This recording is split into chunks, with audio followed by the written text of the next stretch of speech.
Hello बच्चों, ये question JEE advance का आप सभी बच्चों के लिए बहुत बहुत इंपॉर्टेंट है।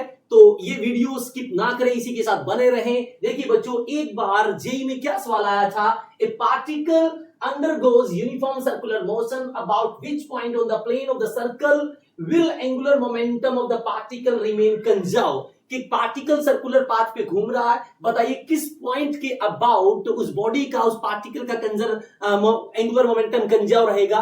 तो हमें पता है बच्चों, सर्कुलर मोशन के अंदर और यूनिफॉर्म सर्कुलर मोशन में वहां पे सिर्फ सेंट्रीपिटल फोर्स होता है और centripetal force along the radius होता है। इसका मतलब जो फोर्स है सेंट्रीपिटल फोर्स वो इस जिस प्लेन के अंदर पार्टिकल घूम रहा है,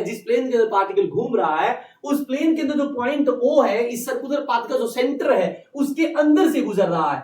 और जब फोर्स किसी पॉइंट के अंदर से गुजरे तो वो फोर्स बॉडी को रोटेट नहीं करवा सकते। इसका मतलब इस फोर्स का उस पॉइंट के अबाउट टॉर्क क्या रहने वाला है, 0। और हमें पता है टाउ इज इक्वल टू क्या होता है बच्चों, dl by dt रोटेशन के अंदर न्यूटन का सेकंड लॉ।